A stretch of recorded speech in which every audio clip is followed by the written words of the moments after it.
Hi there, thanks for dropping into my shop. Today I want to show you how I turned this small Schubert Chokecherry bowl. Got a bit of a natural edge on the side. When I first looked at the log, I am very poor at wood identification. I thought it might have been maple until I cut it open and the grain was obviously not that. So I took it over to a friend who owns Tree, and he just took one look at the wood and he knew it was Schubert Chokecherry. So thank you, Sean. Now, this was a fun little project to turn. I even got to use my new Longworth chuck that I built. So I hope you'll stick around and see how this came to be. So this little item, I believe, is from a maple tree, although wood identification is not my strong suit, so I'm not guaranteeing anything. And it's been in my shop for, at least 10 or 12 years, so it should be good and dry. What I want to do is put this on my bandsaw log cutting jig, run it through and split it right down the center.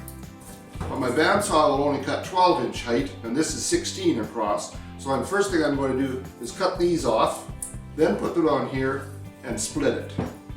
So let me go cut those off, then I'll bring it back and put it on here.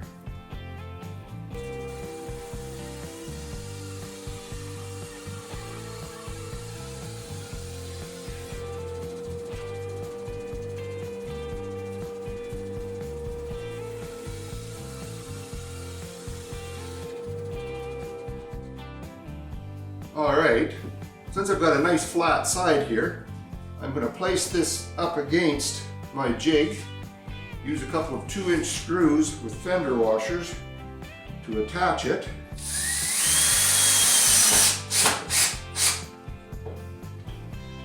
And this is 6 inches across. So I have set the jig to cut 3 inches.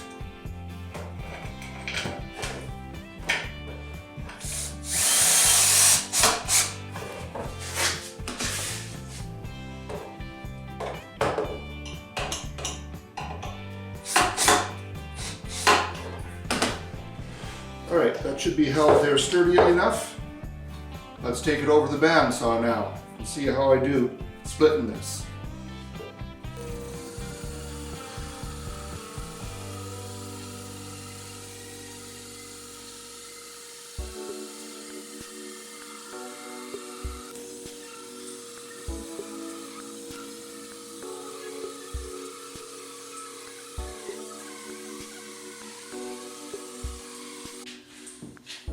Now this is cut out all right. I've got a 6-inch circle here with a hole in the center so I can put a screw through and mount it to this. Then I'm going to take it over to the bandsaw and cut around the outside of this just to get my initial bowl shape. And I am way too lazy to change the bandsaw blade again, so I'm going to just nibble my way around it. Then I'm going to come back here, drill a hole with a 3/8-inch bit to fit my woodworm screw, and then I'll meet you at the lathe.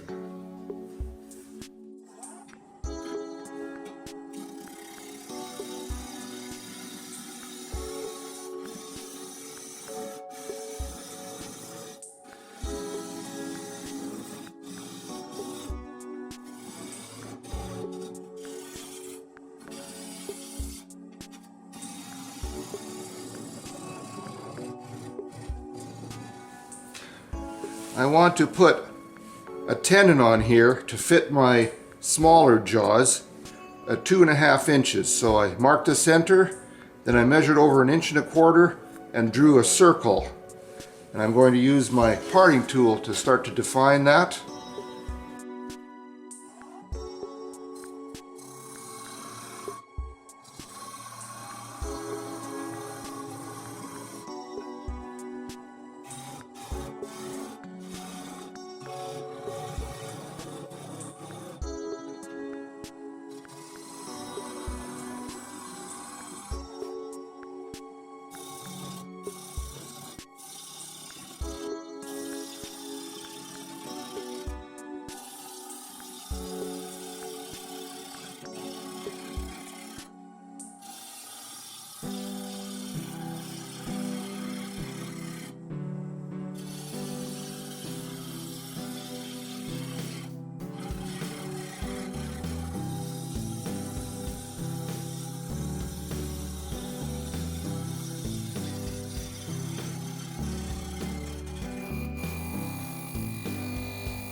I'm just going to sand all of this now. Sanding this area is quite simple. I just need to hold a strip of sandpaper against the wood as it's turning, keeping the sandpaper moving so as not to cause a trench, and it sands very nicely. This other area, however, is different. Because of the natural edge area that I have left, if I tried sanding that while it's turning, I would end up rounding over those edges and not do a very satisfactory job. That's where the random orbit sander comes in. As long as I keep it moving constantly so as not to create flat spots, it does a very nice job.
This is real thin right here, and I do not want to blow through this wall.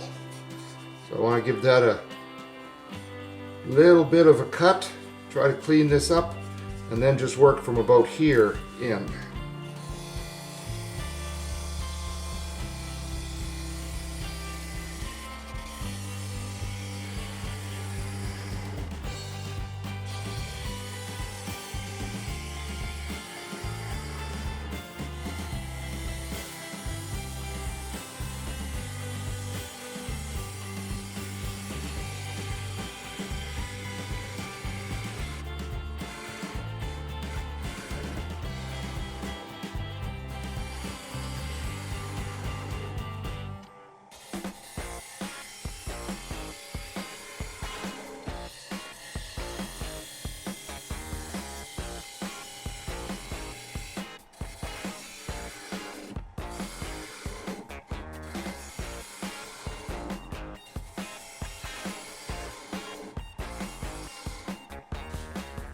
I was reminded by one of the viewers after I made this Longworth chuck that I had not mentioned that if you use only 4 of these bolts, you can get smaller diameter bowls in there, making sure that you use the long slot on both sides.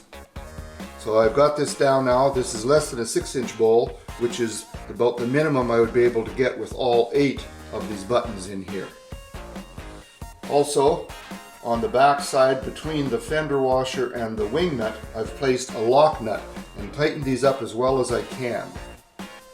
Now, I'm no engineer, so I don't know how to figure out exactly what the tolerance should be on this, what kind of speed I can manage. So I'm going to keep it down to 500 RPM, at least for this first effort. And I'm just going to take the bottom off here, leaving the tail stock with the live sender up here for support, at least for the first little while.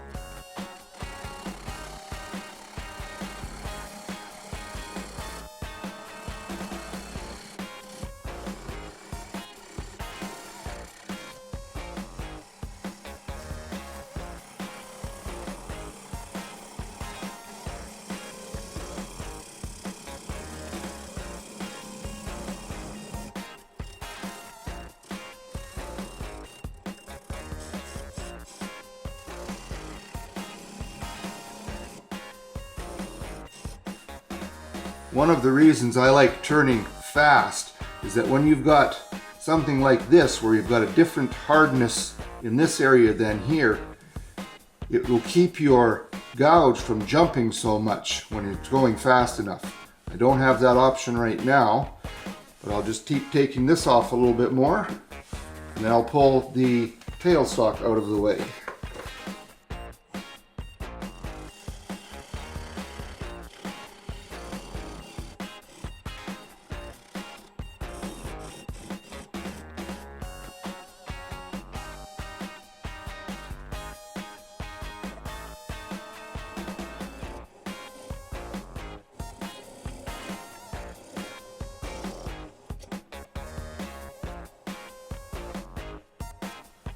Alright, got the center identified there, so I can bring my Jacob's chuck up with a drill, 15/16 inch Forstner bit to make the recess for my logo coin.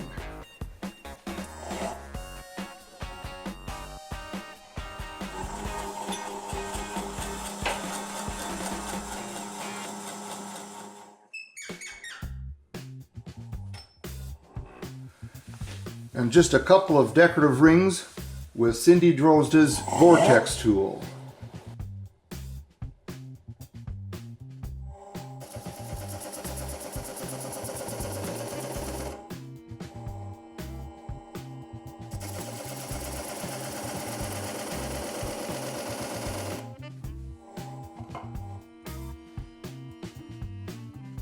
Alright, I'm just going to sand this and then I'll be back to show you the results.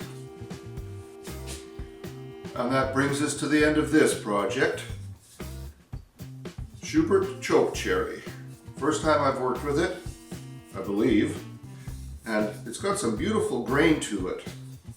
So now what I want to do is just take some mineral oil, use a shop towel, and just work it into it. Let it sit for a while. I can already see it's really making the grain pop in here. I hope you enjoyed this. Hope you'll come back next time. In the meantime, have a great time in your shop and be safe. So if you like this, please click the like button, share it with someone if you like, and don't forget to subscribe. I'll put some pictures of the finished article at the end of this video. Thanks for coming in. Take care.